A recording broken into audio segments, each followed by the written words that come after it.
you are definitely a spiritually filled, thinking woman, and that is what we've been lacking in our community. Go now to DryerBuzz.com and follow @DryerBuzz on Twitter, Instagram, and Facebook. It's all about the buzz. Going inside one of the headlines at DryerBuzz.com, and particularly going inside the headline after Facebook's announcement about its communities and about Facebook groups. And so again, I'm not gonna even try to invite people in. I don't want people to get a third notification.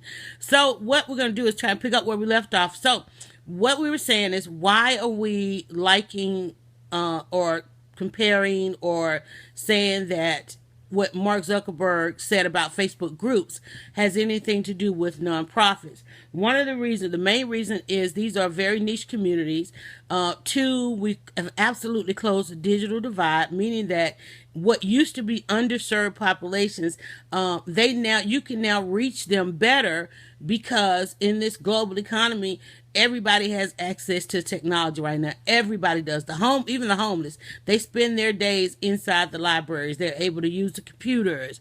Everybody can have an Obama phone until Trump realized Obama gave everybody phones and take them back. So if you receive any kind of benefit, you can get a free smartphone with free data. And also coming back to the data, when the language that Mark Zuckerberg used as it related to his Facebook groups, calling them communities, calling them niche communities, calling them Facebook group owners, leaders, moderators, letting them know that these new tools that he's going to give them is going to let them be able to see how long somebody's in their group, what they're talking about, because this is the moderation that Facebook is doing of all of its users. If you've not gotten a DM for any kind of interaction on and I think everybody at this point, I get them every day because I'm running Facebook ads. So the AI, artificial intelligence, comes to me each day, and we have a conversation about how to get better results from my ads. On my 27 Answers Facebook page, which is tied to my 27 Answers store, if a user goes on there and asks me a question about a particular ebook or how to buy this, that, and the other, the artificial intelligence, which I have attached that technology to my store and my Facebook page to communicate between the two, by the time I get there to answer the person's question, they've already engaged them and have sent them on to look at the product. And sometimes I'll get a notification where a person has said, "Hey, thanks," and I go back and look, and I'm like, they've had a whole entire conversation before I can even get there to answer the message. Hey, I ordered this, haven't got it yet. Okay, we're gonna let you know as soon as your order processes, and so forth. Whole lot of conversation is happening there. And the same, and I'm gonna give you a little bit of this. Let me see, I have a conversation in my inbox that comes in Facebook. Let me see, where am I? Let me go over here. Yeah, this should be it right here.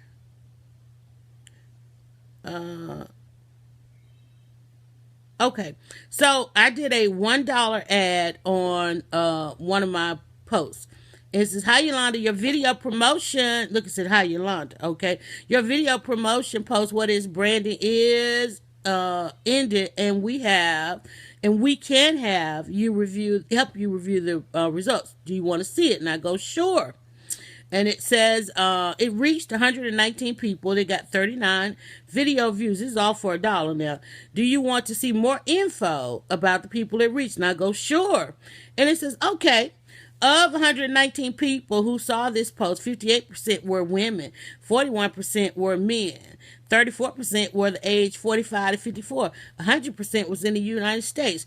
"Do you want to see a breakdown of the engagement?" And I go, "Sure." It said, okay, here are some more details. This post got 39 3-second video views. Want to keep going?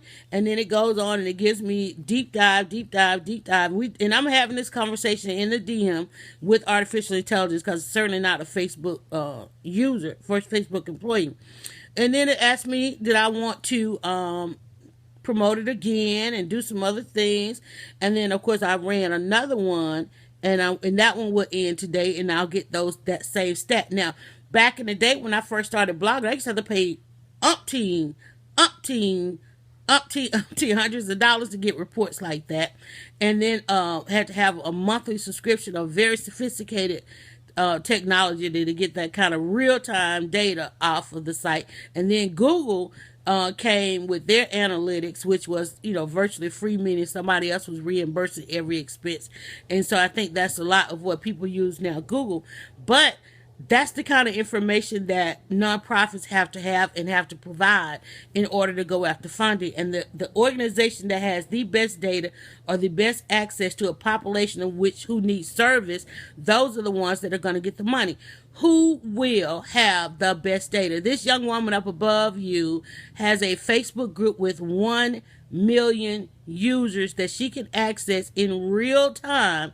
So therefore she becomes, think about it. We had the Women's March. The Women's March, they planned that march in basically a couple of weeks in response to Trump's victory. And they put out a call on social media, created a Facebook group, branding, logo, and they were able to create those marches and just ask people, will you host one in your city? And look how fast they were able to mobilize that. And at the same time, we have got people who head nonprofit organizations out here that have you still having to can you please post something on social media? Can you please, here you are, you need some service, and you go to their social media page and they haven't posted anything in 2 to 5 years. The information is not up to date. The website has changed, the phone number, they've moved, all of those kinds of things, because they don't believe in social media and they want to be like the music industry and fight social media. Well, what happened to the music industry? They want to be like the newspapers and not realize that they hold the power. The first social network should have come through newspapers. Before those online started taking over data, your local newspaper was the one of two entities that had all of your information. They had your name, they had your address, they knew probably where you worked, they knew what section of the newspaper you like. Remember when likes came into play? The newspaper knew all of that, and you had to go to the newspaper, and there were the newspaper would call you and poll you. You used to get these phone calls every day asking you how do you like this, or would you watch this? They did that. The only other entity that had that kind of access to your data was the United States Post Office. Well, the United States Post Office lost out to what? Email. Why didn't the United States Post Office become the first place to offer us electronic mail? The United States Post Office can take over email. If they were to launch an email platform tomorrow, especially in the wake of cybersecurity, I would say the government could have the best with cybersecurity, but obviously they don't. So, if they offer free email along with your snail mail, you'd go for it. And it would probably be the best. It has a possibility and potential to be the best thing ever. But, here they are still trying to figure out how to get you to your mailbox, how to get you into the post office. And for anybody out there managing anything for a senior, you still got to go to the post office because they still want to get a money order. I still have some things for my mom each month. I have to go to the post office, get a money order, get a stamp, got to mail it. Please don't play it online. Lord Jesus. Okay. But again, so to all of you connected to nonprofits, working with nonprofits, that nonprofit needs to have, and you know me, I've often said I cannot stand Facebook groups, but when you look at what tools will be available to you based on the person that joins your Facebook group, and you've not had access to this information before, if you have any kind of Facebook presence, go ahead and encourage them to do a Facebook group. Now, there's still the thing of whether it should be an open or closed group. I would go back and watch the announcement, the Facebook announcement, and see. A lot of people went to the closed Facebook group.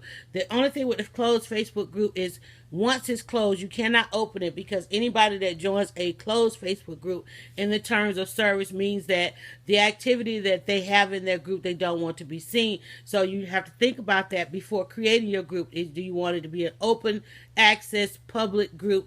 I like the open access public group, because in the networking that happens in these groups, sometimes it's good to share that information outside of the group. If you do a closed group, then you won't be able to share what is said and done in the group. But because of the tools that are now going to be available, the analytics that you're going to get, the artificial intelligence, the automation, all of those things that will now be available in these Facebook groups, I think nonprofits need to.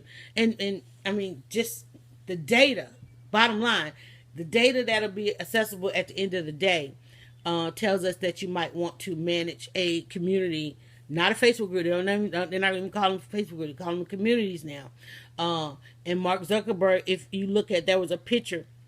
Let me see. Can I load a picture on here in a comment? Let me see. I'll come back after the broadcast and put in a picture.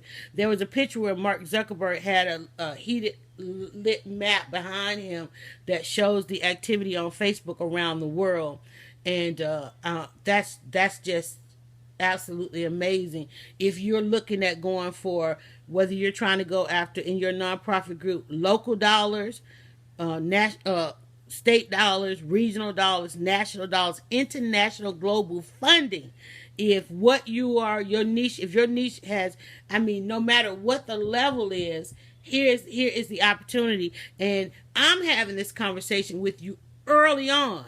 He just made this announcement yesterday. These Facebook leaders that he brought into Chicago had no idea that they were community leaders. They themselves just wanted to be with like minds behind some walls, many in some type of safe space. So they're not nonprofit. They're not executive directors of nonprofits. They don't even realize yet that having the Facebook group could parallel them to, could put them on a trajectory into becoming some of the world's largest nonprofits. They're hearing this for the first time, just as you are. But think about that. I mean, you got a list. You got a group with 1 million people looking to be served. How is it you are? I mean, there isn't. I'm trying to think. The only nonprofits I know with that kind of number might be your cancer organizations. Oh my God, some of your homeless organizations, but those they can't put their fingers on stuff unless they have some social media presence. They can't access people like that. Can you imagine if you have a group of 1 million people, you send out a notification where that goes and the kind of engagement that comes off of that? It's insane. And the problem these organizations have and have had is that they do not use social media and the tools, and they're still trying for the most part to figure that out. I'm going to go ahead and quit and end this before we end up with another crash.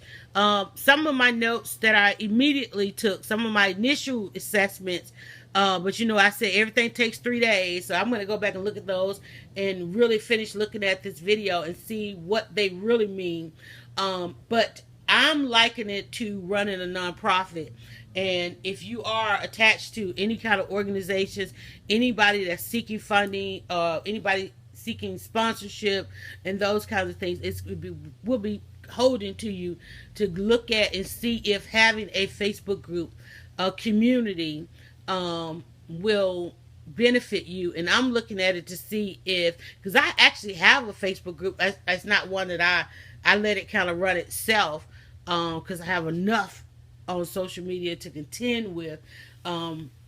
But I may go back and look and see. I know there is a lot of engagement over there. But this thing is interesting. And it's business. It comes back down to business, because at the end of the day, the internet was created for two reasons only. And one is data. and one is dollar. And he or she who controls the data controls the dollar. He or she who controls the dollar controls the data.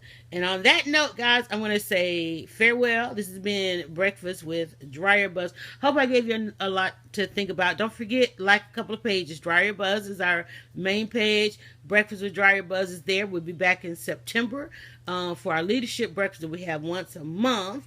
And then also we have This Ain't That Book Club, which I'm actually going to try to do a piece of audio on that on our other page. And that will be our book of choice right now, Charlemagne the God, Black Privilege. So, and then we also, I think that's enough. That's enough. Find and follow the buzz. Filter the entire internet with hashtag DryerBuzz. All right, guys, have a great day. Any questions? I don't think there's any more questions. Catch me in the comments. You are definitely a spiritually filled, thinking woman, and that is what we've been lacking in our community. Go now to DryerBuzz.com and follow @DryerBuzz on Twitter, Instagram, and Facebook. It's all about the buzz.